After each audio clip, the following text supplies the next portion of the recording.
Pourquoi êtes-vous incapable de voir les signes noirs, autrement dit les événements hautement improbables, avant qu'ils se produisent? Très probablement parce que vous souffrez d'arrogance épistémique. Autrement dit, vous n'êtes pas capable de voir ce que l'on ne vous montre pas. Moi? Ah non, moi c'est juste de l'arrogance normale en fait, ça n'a rien à voir. Moi? Arrogant? Non, vous confondez là. Non, toujours pas. Non, en plus je parle d'humilité dans toutes mes vidéos, donc pourquoi je serais arrogant en fait? Bref, salut, c'est Elliot et bienvenue dans la 5e vidéo dans laquelle on parle de hasard. Si vous n'avez pas vu les 4 premières vidéos, vous ne comprendrez absolument rien de tout ce que je vous dis dans celle-là, donc n'hésitez pas à aller les voir. En fait, ce principe, il est opposé à l'empirisme sceptique dont on avait déjà parlé, qui est lui-même opposé à la platonicité. La platonicité, je vous le rappelle, c'est le fait de toujours vouloir mettre les informations qu'on reçoit dans des cases, c'est-à-dire de toujours trier les informations en fonction de celles qu'on connaît déjà, de nos valeurs et de nos croyances. Et donc à un moment, on croit que l'on sait, mais parce qu'on ne se rend pas compte de tout ce que l'on ne sait pas. Autrement dit, il faut prendre conscience qu'il y a plus de choses que l'on ne sait pas que de choses que l'on sait. Et on avait aussi vu que les signes noirs, les événements hautement improbables justement, se produisaient à la fracture platonique, c'est-à-dire quand l'idée que vous vous faites de vos connaissances est supérieure à vos connaissances réelles, parce que vous filtrez les connaissances qui vous viennent en passant par votre barrière qui vous empêche de voir toutes les informations dans leur globalité et de vous rendre compte du contraire de ce que vous pensez en fait. En fait, d'une certaine façon, l'information nuit à la connaissance. C'est exactement ce qu'on remarque par exemple dans les groupes de personnes qui sont très éduquées, qui ont un niveau de diplôme assez élevé. On remarque que si on prend un échantillon de personnes très diplômées, qu'on le compare avec un échantillon de personnes moins diplômées, on va voir que le taux d'erreur dans les études statistiques est plus élevé chez les personnes les plus diplômées parce qu'elles ont justement plus d'arrogance épistémique, parce qu'elles croient qu'elles savent plus et qu'elles n'ont pas conscience qu'il y a plus qu'elles ne savent pas que ce qu'elles savent réellement.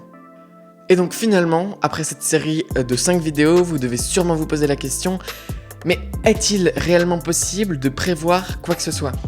Eh bien déjà, avoir connaissance de toutes les erreurs dont je vous ai parlé, du problème de Diagoras, c'est-à-dire le fait de ne pas voir toutes les expériences contraires à la thèse que vous avez déjà validée, donc d'avoir l'esprit un petit peu fermé, et aussi d'avoir conscience des 3 types d'erreurs de la précédente vidéo, l'erreur de narration, de confirmation et l'erreur ludique, ça va déjà vous permettre d'avoir un regard critique plus élevé et de mieux traiter l'information et la connaissance qui vous arrive. Donc si je peux vous relayer quelques conseils de Nassim Taleb dans cette vidéo, ce seraient les suivants.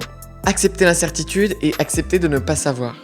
Mais attention, ne vous laissez pas pour autant aller dans une attitude fataliste et lascive face à l'information et à la connaissance. Si vous avez conscience et que vous croyez profondément aux signes noirs, essayez de vous exposer aux signes noirs positifs en faisant le plus de textes et d'expérimentations possibles et en saisissant toutes les opportunités qui se présentent à vous, et de cette manière tirez parti de l'incertitude.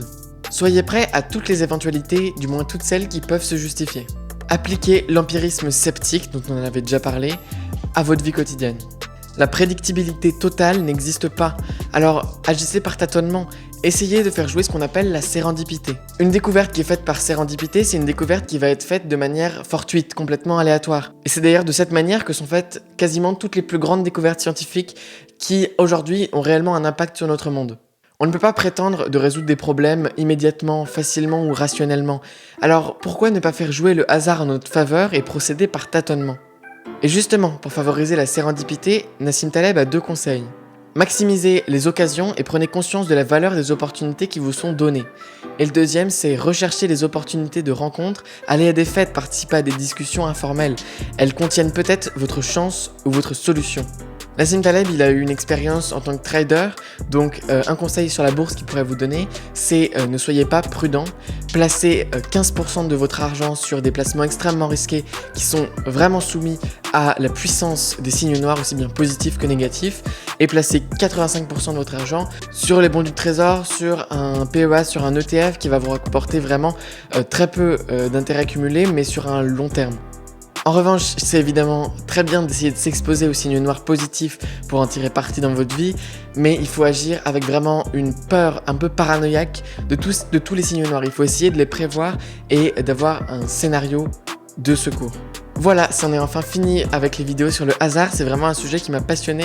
J'ai vraiment beaucoup aimé lire la parole et la pensée de Nassim Taleb dans son livre Le Cygne Noir. Encore une fois, s'il vous intéresse, le lien est en description. Ah oui, juste un petit détail, son livre il coûte 23,50 € au format broché ou bien 17 € au format Kindle et il fait 608 pages.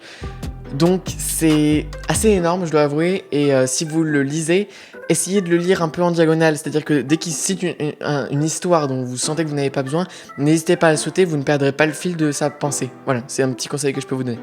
Et je risque évidemment d'en reparler dans mes emails hebdomadaires. J'envoie un email tous les mardis à 9 h.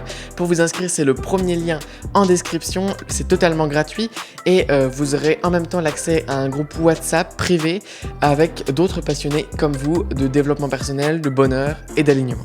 Je vous remercie d'avoir regardé cette vidéo jusqu'au bout. Je vous conseille maintenant de prendre, comme d'habitude, 2 minutes pour reconnecter à vos sensations dans le moment présent. Quant à moi, je vous dis à la prochaine. Salut!